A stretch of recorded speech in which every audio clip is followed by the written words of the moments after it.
Iranian supreme leader آیت اللہ علیہ خمینei کے قتل کے بعد پورے خطے میں آگ سی لگ گئی.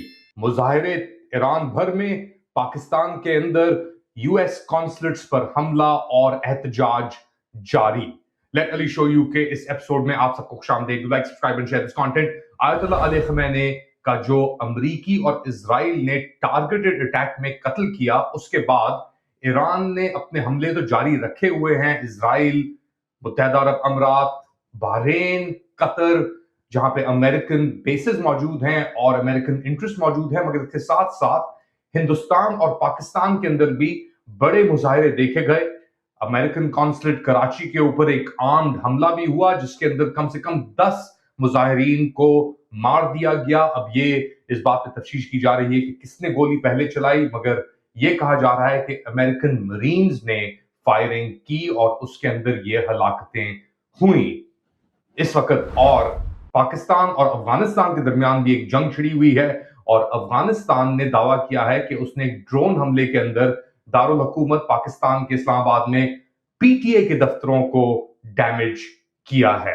اس پوری سچویشن کو خطے میں اور بیونڈ مزید سمجھنے کے لیے ہمیں ایک بار پھر جوائن کر رہی ہیں doctor Ayesha Siddiqa. Thank you so much doctor عائشہ.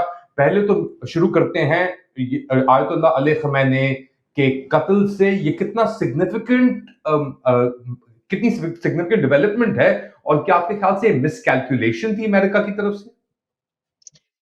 دیکھیں جی، آیت اللہ علی خامنائی کا جو مارا جانا ہے وہ بہت کیلکولیٹڈ موو تھی، اور وہ یہ سمجھ کے چل رہے تھے، ڈونلڈ ٹرمپ بھی، بینجامن نیتن یاہو بھی، کہ جو رژیم جس کا اکثر وہ ذکر کرتے تھے کہ جی رژیم چینج کی ضرورت ہے، تو اس میں جو ہیڈ آف دا اسٹیٹ جو ہے وہ آیت اللہ کا 1979 کے جو ایرانی ریولوشن تھا، انقلاب تھا، اس کے بعد جو بھی آیت اللہ ہوتا ہے اس کی بہت ایک سگنیفیکنس ہوتی ہے. اسٹیٹ تو مطلب کہ جو ایک اسٹیٹ کو مورل ریلیونس جو ہے وہ آیت اللہ جو ہے وہ پرووائڈ کرتا ہے. اس وجہ سے ان کی ایک بہت ہے.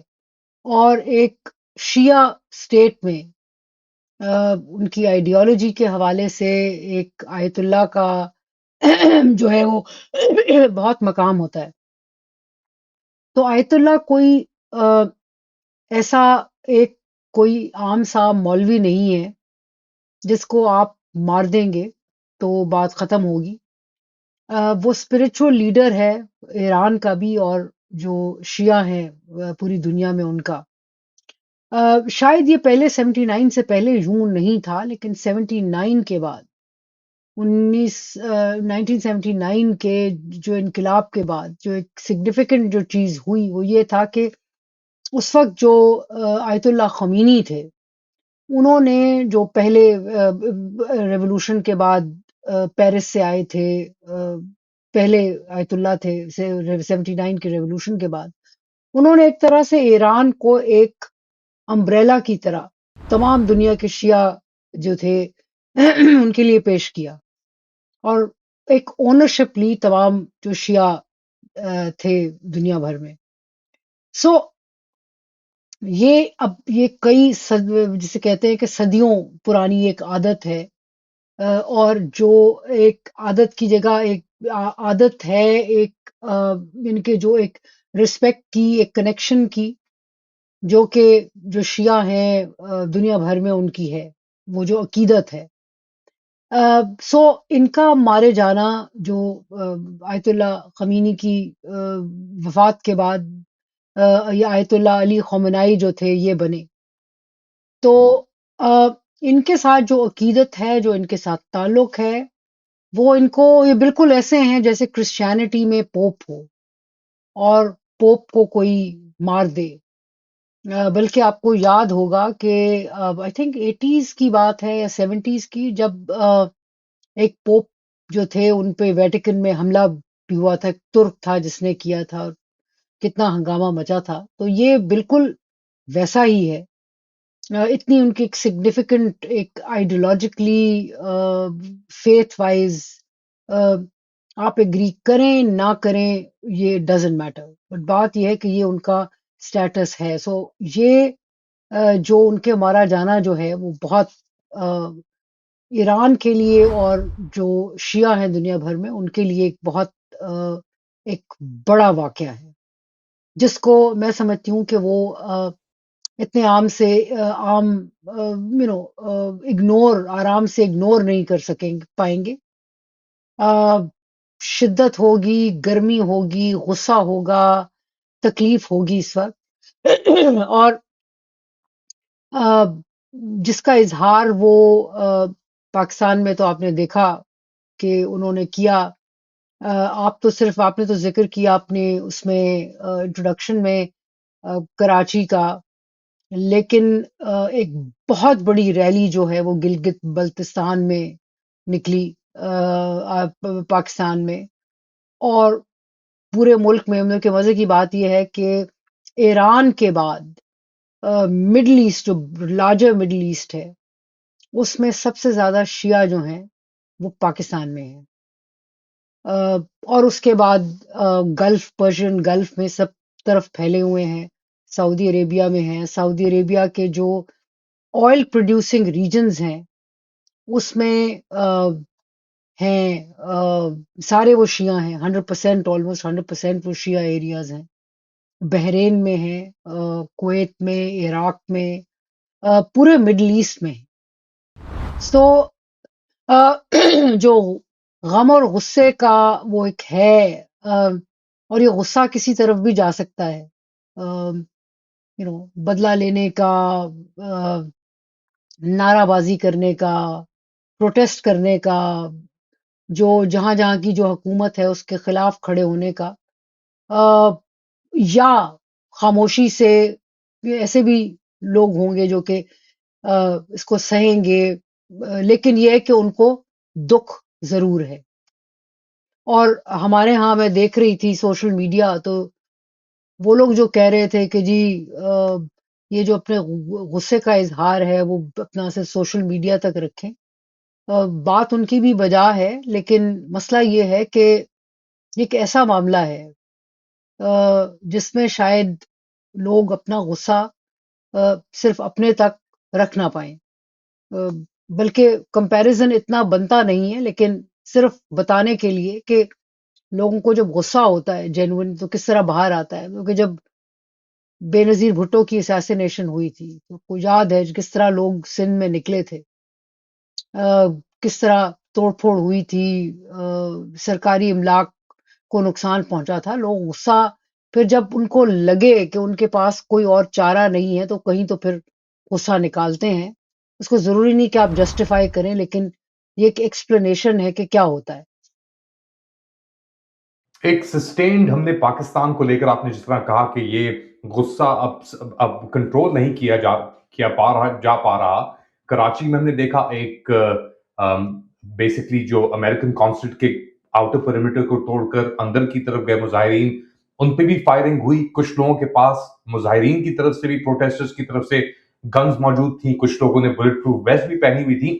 پاکستان کے اوپر اگر فوکس کریں تو پاکستان کے اندر اس وقت ایک ڈی فیکٹو ملٹری رجیم موجود ہے جس کی سربراہی کر رہے ہیں باقاعدہ طور پہ تو شہباز شریف صاحب، مگر پیچھے سے جس طرح آپ جانتی ہیں فیلڈ مارشل عاصم منیر بھی انوالوڈ ہیں.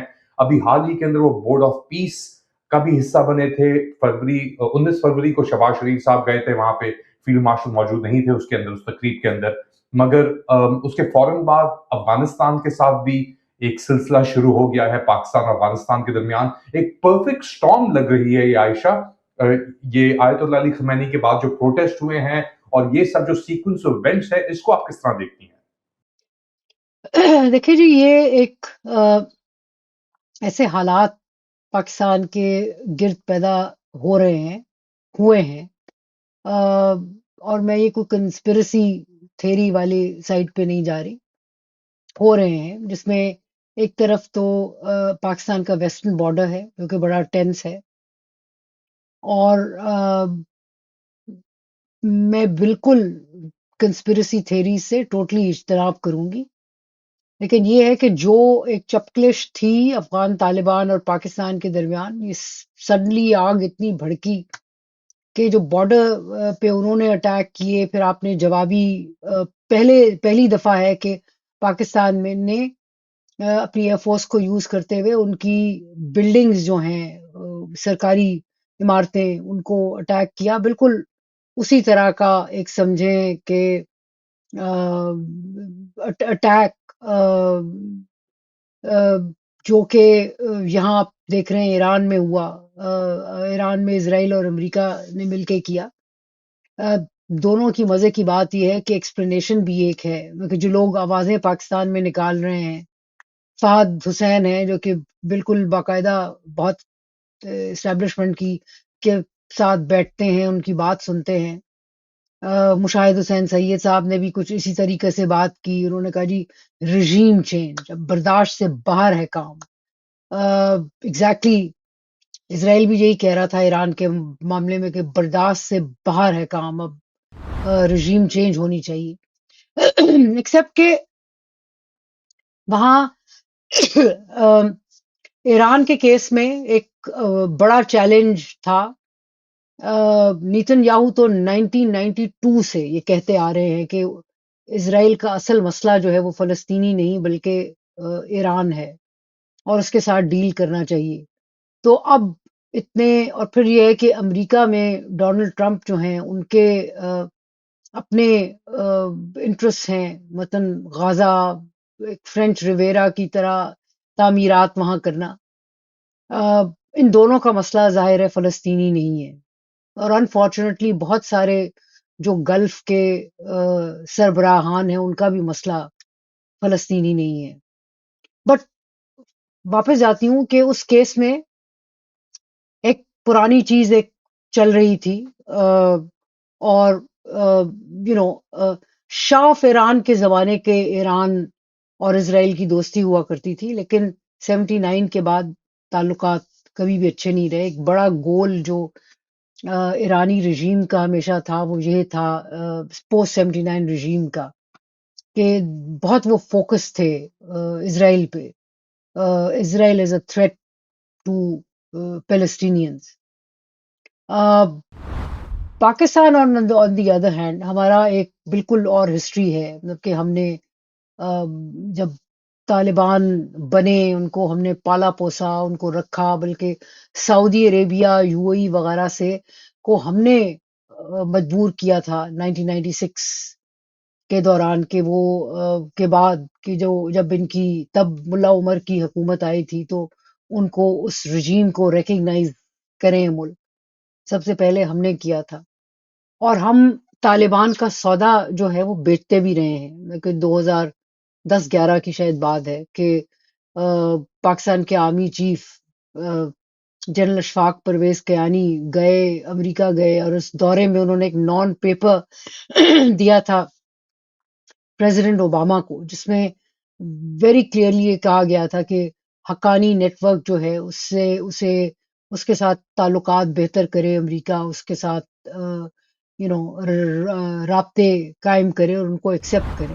لیکن بات یہ ہے کہ کہیں آ کے 2022 میں وہ جو کنیکشن تھا ہمارا وہ خراب ہوا ٹی ٹی پی کے ساتھ، اور اس کے بعد بڑھتے بڑھتے افغان طالبان کے ساتھ، اور وہی حقانی نیٹ ورک، سراج الدین حقانی جو ہیں انہوں نے بھی پاکستان کے خلاف بیان دیا۔ افغانستان کی جو جنرل پاپولیشن ہے اس وقت وہ پاکستان سے خوش نہیں ہے، کیونکہ جس طرح لوگوں کو نکالا گیا اس کے بھی مسائل ہیں، اس سے پاکستان کے لیے مسائل بنے۔ تو اب یہ ہے کہ اب بالکل کہہ سکتے ہیں کہ جی ہندوستان کی انوالومنٹ ہوگی، ہندوستان بڑھاوا دے رہا ہوگا۔ میں سمجھتی ہوں کہ مڈل ایسٹ کے، گلف کے بہت سارے ممالک ہیں جو کہ آپ کے ساتھ خفا ہیں پاکستان کے ساتھ، جو بڑھاوا دے رہے ہوں گے۔ لیکن مسئلہ یہ ہے کہ اس بڑھاوے کے چکر میں آپ نے ان کو آلموسٹ پالا پوسا ہے، اور میرے دماغ میں جو سوال آتا ہے کہ کیا بات ہے کہ آپ ان کے ساتھ بیٹھ کیوں نہیں سکتے، آپ یہ منوا کیوں نہیں لیتے ان سے، آپ کے تو بہت لنکس ہیں، آپ کے اب بھی لنکس ہیں. تو وہ ٹینشن جو ہے وہ تو چل ہی رہی تھی پاکستان کے لیے، اور پھر اب ایران ہو گیا.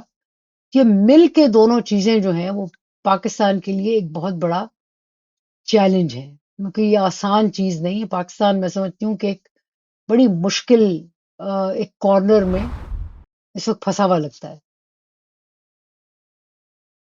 فائنلی آخری سوال آپ سے، کیا آپشنز ہیں اس رجیم کے لیے جو پاکستان کے اندر ایک طرف تو انٹرنل کوہیژن بنانے میں ناکام رہی ہے، ایک تھیلی چڑھائی ہوئی ہے اور ونیئر چڑھایا ہوا ہے ہائیبرڈ کا آپ کہہ ہوں سکتی ہیں، دوسرا معیشت بھی آپ کی ایک از ان دا ڈولڈرمز، تیسرا یہ افغانستان اور پھر بلوچستان کے اندر بھی آپ کا انریسٹ ہے، اور ایک طریقے سے مڈل ایسٹ کے اندر بھی انہوں نے مینوورنگ کرنے کی کوشش کی اوور دا پاسٹ 3-4 months، ہفتار سے لے کر متحدہ عرب امارات، سعودی عرب، قطر، اور وہ بھی چیز آگے نہیں بڑھی، ایک وہ ڈیڈ لاک کے اندر آ گئی، اور اب یہ ایران کا مسئلہ سامنے ابھر کے آ گیا ہے بورڈ آف پیس اور غزہ کے بعد. تو کیا آپشنز ہیں آگے سی ڈی ایف کے لیے اور ملٹری کے لیے موونگ فارورڈ، اور پاکستان کے لیے کیا آؤٹ لک دیکھتی ہیں آپ؟ Ali, to be as cautious as possible. دیکھیں اس وقت یہ چھاتی پیٹ کے یہ کہنا کہ ہم تو سندور انڈیا سے جیت گئے، ہم باقی بھی ہر جگہ سب کچھ کر سکتے ہیں، دکھا سکتے ہیں اپنی چمتکاری، یہ بیوقوفی ہے. دیکھیں انڈیا اور آپ جو ہیں دونوں نیوکلیر ویپن سٹیٹس، اور ایک سٹیٹ والی ریشنالٹی ہے. دونوں سائڈوں کو پتا تھا کہاں کیا کرنا ہے اور کہاں روکنا ہے. طالبان کے ساتھ یہ نہیں ہوگا.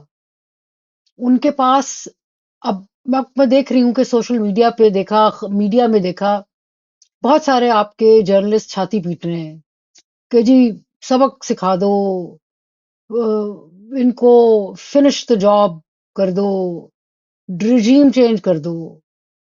دیکھیں اس کے لیے بوٹس آن گراؤنڈ چاہیے، اور ہم نے تاریخی طور پہ دیکھا ہے کہ بوٹس آن گراؤنڈ برطانوی راج سے لے کے روس اور پھر امریکہ، تینوں بوٹس آن دا گراؤنڈ فیل ہو گئے، اور ان کے پاس تو پیسے تھے، ہماری تو وہ والی اوقات بھی نہیں ہے. سو یہ والے چھاتی پیٹنا بند کریں.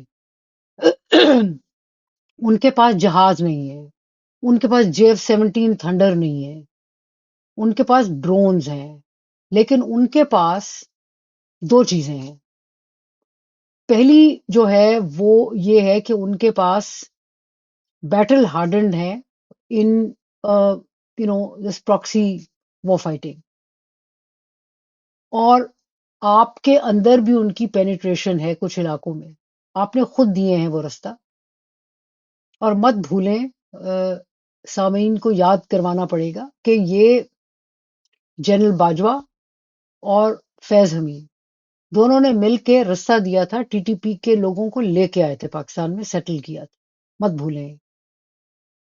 سو وہ آپ کو اندر سے نقصان دینے کی ان میں کیپیسٹی ہے. ایک چیز تو یہ ہے. دوسرا، جو ایڈوانٹیج ہم نے انہیں دیا ہے وہ ہے ان کو آپ نے ریلیٹو مورل ریلیونس دے دی ہے ریگارڈنگ افغانس. آپ نے جب دھکے مار کے نکال دیا، اور جو سیٹلڈ تھے لوگ افغان پرانے، جن کے پاس آپ کے شناختی کارڈ بھی تھے، جینون والے بھی، جو کہ وہاں آپ کی ان کی فیملیز تھیں، ان کے کاروبار تھے، سارا کچھ، ان کو آپ نے ایک ہی جھٹکے میں نکال دیا. کیونکہ آپ کی ایک پالیسی اس وقت ہونی چاہیے تھی کہ آپ عام افغان کو طالبان سے الگ کرتے، اس کو انویسٹ کرتے پاکستان کی سیکیورٹی میں. نہیں کیا، نکال دیا. وہ بھی خفا ہے. اور اس میں ایک طریقے سے جب پاکستان افغانستان کا مقابلہ ہوتا ہے تو میں سمجھتی ہوں کہ 90s کے افغانستان میں، طالبان لیڈ افغانستان میں، اور آج کے طالبان لیڈ افغانستان میں ایک فرق ہے کہ آج کا جو افغان ہے وہ مانا کہ ان کے اندر بھی ڈویژنز ہیں، تاجک ہیں، ہزارہ ہیں، ناردرن الائنس والے بھی ہیں، لیکن پشتون جو افغان ہے اس کی میں بات کر رہی ہوں کہ آج وہ شاید زیادہ کمیٹڈ ہے اپنے طالبان کے ساتھ جہاں پاکستان سے مقابلہ آتا ہے۔ اس کو اپنے طالب سے اور بہت ساری شکایتیں ہیں، عورتوں کو منع کر دیا پڑھنے سے، جو ایک کوڈ آف کانڈکٹ ہے بہت ہی بہیمانہ ہے، ظالم ہے۔ اور میں یہاں آپ کو علی جلدی سے یاد کراتی چلوں کہ میں تو ان لوگوں میں سے تھی جس نے ہمیشہ جو ہے کہ جب آپ کے بہت بڑے بڑے جرنلسٹ جو ہیں وہ بیٹھ کے ڈیفینڈ کیا کرتے تھے طالبان کی پالیسی کو، تو مجھ جیسے لوگ کرٹیسائز کرتے تھے کہ یار یہ نقصان دہ ہوگی۔ But going back I am not defending the Taliban, all I am seeing is کہ ہماری کمپلیکسٹیز آج بڑھ گئی ہیں۔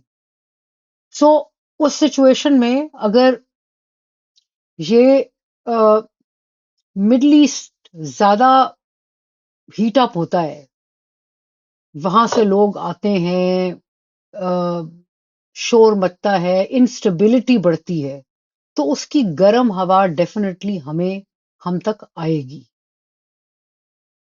اور ایسے میں سمجھتی ہوں کہ عاصم منیر صاحب کو ایک تو جو اور ان کی ساتھ شہباز شریف صاحب کو، and I am not going to ridicule کہ جی میں صیغے ابھی نہیں لگاؤں گی کہ جی ڈی فیکٹو یا ڈی جوری یا کہ جی فلانے فارم والے چھوڑ دیں، ایک حکومت ہے اس وقت اچھی یا بری، اینڈ اس سے بندہ یہی ایکسپیکٹ کرتا ہے اور چاہتا ہے کہ وہ یہ کرے کہ جو آپ کے اندر کے رفٹس ہیں اس پہ ٹو ورک آن دیم، ایک political dialogue at all levels. آپ کو جو دراڑیں آپ کے ہاں بہت پڑی ہوئی ہیں اس کو فوراً بھرنے کی ضرورت ہے، لوگوں سے ڈائلاگ کریں۔ بلوچوں کی پیریفری میں بلوچ ہیں، آپ کے پشتون ہیں، جہاں جہاں بھی آپ نے پیریفری بنا رکھی ہے جس علاقے کو، میں سمجھتی ہوں کہ ہارٹ لینڈ جو صرف پنجاب ہے اس کو اس پیریفری کے ساتھ کنیکٹ کرنا چاہیے، اس کی بات سمجھنی چاہیے، اس کا ڈائلاگ کرنا چاہیے۔ یہ جو اندر کی دراڑیں ہیں جب تک ہم نہیں بھریں گے اور ولنریبل ہو جائیں گے۔ اینڈ آئی تھنک ملیٹریلی بالکل، اور میں یہ نہیں کہہ رہی کہ پاکستان کو اپنا دفاع کرنے کا حق نہیں، بالکل ہے، لیکن یہاں تو کوئی اس بات کو کرٹیسائز نہیں کر رہا کہ پاکستان اپنا دفاع نہیں کر سکتا۔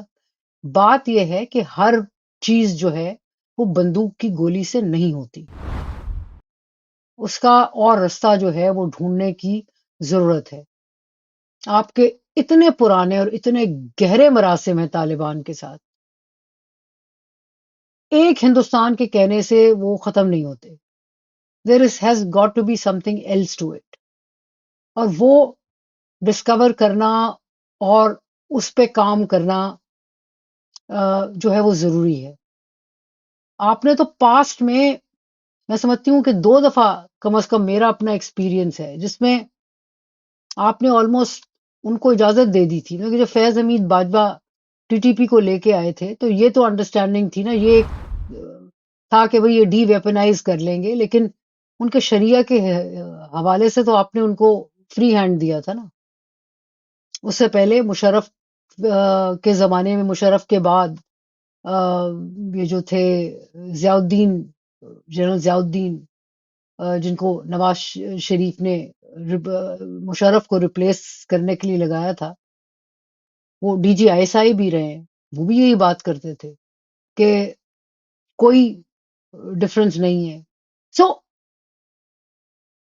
میں یہ نہیں ریکمینڈ کر رہی کہ جی آپ ان کو لگانے دیں شریعہ، میں کہہ رہی ہوں کہ ان سے ڈائلاگ کریں۔ آپ ایک زمانے میں تو آپ نے اپنا آپ اتنا ان کے آگے کھول کے رکھ دیا، تو اب